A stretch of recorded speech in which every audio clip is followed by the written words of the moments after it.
2,25,000 अमरीकी, बरतानवी, जर्मन और इंडियन फौजी इसराइल पहुंच गए। पहुंच गए ओके। पहुंच चुके हैं। अच्छा, पहुंच आज से 10 दिन पहले ये ट्रांसपोर्टेशन कंप्लीट हो गई। ओके। अब तो उनका असला आ रहा है। हम भी इस जंग को तैयार है लड़ने के लिए। हम दुनिया पे लानत बेचते हैं, तुम हमला करके देखो। 2029 तो छोड़ो, इसी साल तुम्हें पत्थर की दुनिया में ना फेंका तो हमारा नाम मोमिन ना रखना। किसने बोला था? सुना क्या? तुमने जितने हमले किए और जितने फौजी आए हो, अगर ये एक हमला हुआ तो ये तमाम मिसाइल तुम्हारी दहलीजों पे पहुंचेंगे, चाहे वो इंडिया हो, चाहे अमेरिका हो, चाहे इंग्लैंड हो, चाहे साइप्रस हो या यूरोपीय यूनियन हो। ये जंग तुम्हारी दहलीज तक लेके जाएंगे और तुम्हें खाक कर देंगे इसराइल की तरह।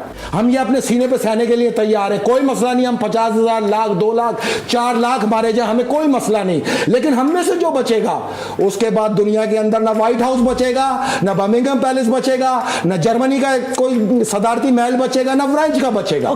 घुस के मारेंगे। भाई साहब कुछ ज्यादा नहीं हो गया ये?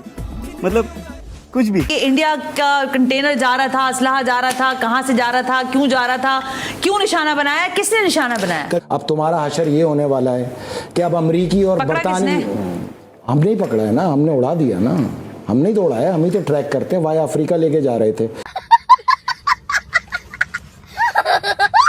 नमस्कार दोस्तों, जय हिंद। तो दोस्तों, जैसा कि आपने इंट्रो में देखा कि लाल टोपी का छोटा भाई कई दिनों के बाद बिल से बाहर आया है और बहुत सारे दोस्तों इसका नाम भी पूछते हैं, तो इसका नाम बता देता हूँ। फैसल रजा अब्दी इसका नाम है और ये लाल टोपी टाइप की बातें करता है। जैसे कि लाल टोपी भारत को धमकियाँ देता है, ऐसे ही ये भारत के साथ साथ पूरी दुनिया को धमकी देता है। मतलब कि एक बात समझ लें, मतलब एक कहावत सुनी होगी आपने कि थोता चना बाजेगा ना, वही वाला हाल इसका है कि है कुछ भी नहीं, लेकिन ये भड़के मारने में इतना ज़्यादा परफेक्ट है कि आप आगे इस वीडियो में देखने वाले हैं। बाकी चलते हैं इस वीडियो की तरफ, लेकिन उससे पहले अगर आपको ये वीडियो पसंद आए तो लाइक करना, चैनल को अभी तक आपने सब्सक्राइब नहीं किया तो प्लीज़ चैनल को सब्सक्राइब जरूर कर लेना। अमरीकी मैगन फॉरेन अफेयर्स हैं, वो कहते हैं कि इसराइल जो है वो गजा जंग जीतने में नाकाम होता हुआ दिखाई दे रहा है। उधर हम आगे और अगर बढ़े तो सेंटर फैसल रजा अब्दी साहब मेरे साथ मौजूद हैं। सेंटर साहब, आप कुछ बातें बता रहे हैं, लेकिन अगले 72 घंटों की भी अहमियत है, उसमें क्या हो सकता है? शुक्रिया। मैं आपको अर्ज करूँ कि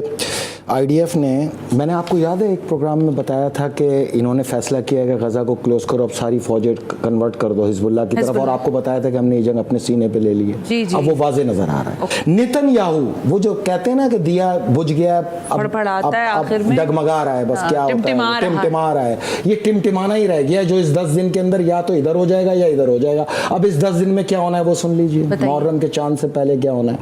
नेतन्याहू ने प्लान ये किया है कि लेबनान पर 5 एटमी मिसाइलों से हमला किया जाए। ठीक हो गया। एक यमन पे और 5 लेबनान पे, जो उसने फिक्स कर रखे हैं। इस बीच के अंदर अमेरिका और इत्तेहादी ममालिक उसको रोकने की कोशिश कर रहे हैं कि एटमी जंग में ना जाना। जी जी, ठीक है। अब ये जो कमी का सामना हुआ है वो मैं आपको ये बताऊं कि 2,25,000 अमरीकी, बरतानवी, जर्मन और इंडियन फौजी इसराइल पहुंच गए।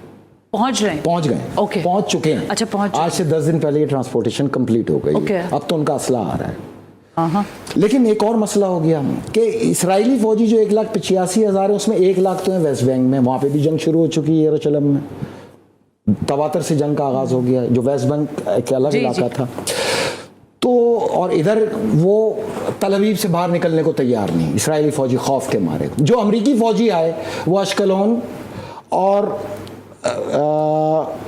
यरूशलेम यहाँ से बाहर निकलने को तैयार नहीं, क्योंकि वो भी ये सारे हाल देख रहे हैं कि हजारों के अंदर मतलब जो जहां है वो वहीं स्टक हो गया। कोई भी जंग लड़ने को तैयार नहीं है। तो अब नेतन्याहू ये फैसला करने पे आया हुआ है कि मैं हर सूरत ये 5 मिसाइल मारूंगा, एटमी मिसाइल। तुम ये काम जरूर करना।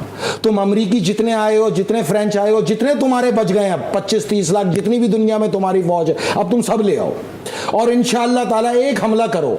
अगर इस दुनिया के अंदर ये वाज़े फैसला अहले ईमान वालों, ग्रीस वालों, साइप्रस वालों, तुम जो धमकियां दे रहे हो कि हम इस जंग में आएंगे, हम भी इस पे तैयार हैं कि ये जंग अब कुल्लो ईमान पर मुकाबला कुल्लो कुफर है इस जमाने की।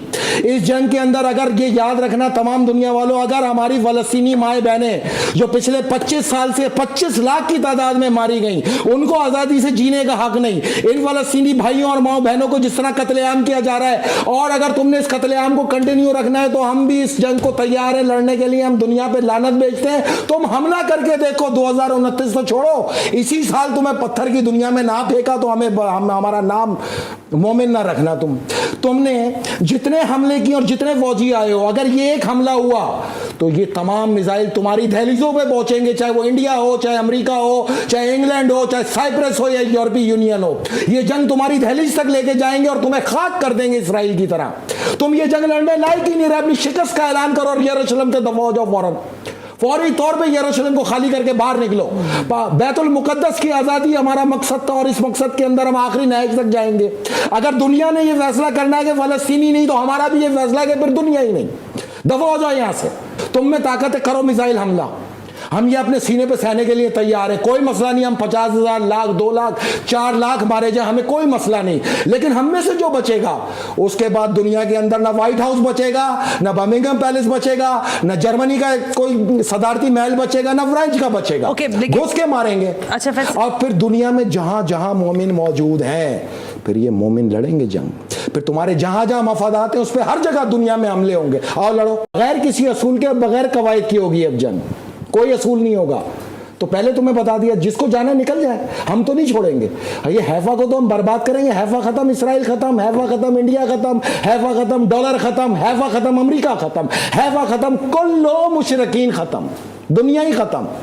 हैफा ही तो है सारी चीज, हैफा ही से तो सारी दुनिया चल रही है। अगर ये चीज होती है, आप हैफा की बात कर रहे हैं, तो वहां पे भी आप देखें ना कि वो भी एटमी जंग के लिए तैयार बैठे हैं। कौन? नेतन्याहू। तो बिस्मिल्लाह, हम खुद तैयार बैठे हैं। अल्लाह का शुक्र है अगर हमें ये शहादत नसीब हो, हम सब मर जाएं, हमें कोई आर नहीं। बैतुल मुकद्दस आज़ाद हो जाए, ये हमारे लिए फतह का मुकाम है। अच्छा, 24,000 तुम्हारे हिंदुस्तानी फौजी पहुंचे इसराइल। 24,000 तुमने फौजी वहां लड़ने भेज दिए, मजदूर बता के। हालांकि ना वहाँ फैक्ट्री चल रही है, ना कोई पोर्ट। वो तो वहां से मूवीज बना के तुम्हें खुद भेज रहे हैं, क्लिप तबाही के। तुमने इससे भी बाज नहीं आया। तीसरा, तुमने कहा था कि खबरदार किसी मालबर्दारी का शिकार ना होना, कोई असला ना भेजना। तुम्हारा जहाज अब रेड हैंड पकड़ा गया है। अब तुम्हारा हशर ये होने वाला है कि अब अमरीकी और बरतानवी, हमने ही पकड़ा है ना, हमने उड़ा दिया ना। हमने ही तो उड़ाया, हम ही तो ट्रैक करते हैं। वाया अफ्रीका लेके जा रहे थे, हैफा भी मारा इसको। अब तुम्हारा सज़ा ये तय की है कि जिस तरह अमरीकी जहाज दफन कर रहे हैं हम बहराए हिंद के अंदर, तुम्हारा एक भी कंटेनर किसी जहाज पे हुआ ना, उस जहाज को इस समंदर की खुराक बना देंगे। तय हो गया। और अगर तुमने फिर भी बाज नहीं आए, तो ये तमाम जंग बंबई और गुजरात के जरिए अब इंडिया के अंदर दाखिल होगी। तुम इस्लाम दुश्मनी से बाज नहीं आ रहे, तुम मुसलसल इस्लाम दुश्मनी करते चले जा रहे हो। यही इस्लाम दुश्मनी तुम्हारी कश्मीर में भी नजर आई और फलस्तीन में भी नजर आई। तुमसे कहा था हैफा तबा करके तुम्हारी मईशत को डबोएंगे, तो उस पर तो 100% हम आ गए। लेकिन अब हम इस पर भी यकजा हो गए कि रेड सी से, बहरा हिंद से, बहरा अरब में, मेडिटेरियन में बहुत जल्द तुम सुनोगे तुम्हारे जितने जहाज हैं मिसाइल मार के गर्क करने वाले। तो दोस्तों, आपने देख लिया, ये तो लाल टोपी से भी मतलब ये समझ लिया 10 कदम आगे। वो नंबर ही है तो ये 10 नंबर ही है। मतलब कि खाली इसको बजना ही बजना है, बाकी कुछ करना तो है नहीं। और ये जो पता नहीं यार इनके पास में कहाँ से ऐसी न्यूज़ आ जाती है कि 24,000 भारतीय फौजी इजराइल में लड़ रहे हैं। इन भिखमंगों को न्यूज़ मिलती है, बाकी दुनिया को पता नहीं है। और इनकी बातें कि भाई मतलब हमने किया है, सब कुछ किया है इजराइल के अंदर, और जबकि ये भिखमंगे अपने घर में बैठे हुए हैं, घर में बैठ के बस बकवास करनी है, वहाँ पे लड़ने नहीं जाएंगे। अगर इतना ही तुम्हें दर्द है वहाँ पे फिलिस्तीनियों का, तो जाओ ना उनके लिए लड़ो इजरायलियों के खिलाफ। लेकिन नहीं, इतना इनमें गुर्दा है ही नहीं। अगर इनमें गुर्दा होता तो ये बकवास नहीं करते, वहाँ पे जाते लड़ने के लिए। बाकी ये है कि पाकिस्तानियों को तो बकवास करनी है और दुनिया में प्रोपेगेंडा करना है भारत के खिलाफ। और ये तो लाल टोपी से भी आ गया, तो ये तो दुनिया के खिलाफ ही प्रोपेगेंडा कर रहा है। बाकी दोस्तों, आपका क्या कहना है? अपनी राय कमेंट में ज़रूर देना। वीडियो पसंद आई तो लाइक कर देना। फिर मिलते किसी नेक्स्ट वीडियो में, तब तक के लिए जय हिंद, जय भारत।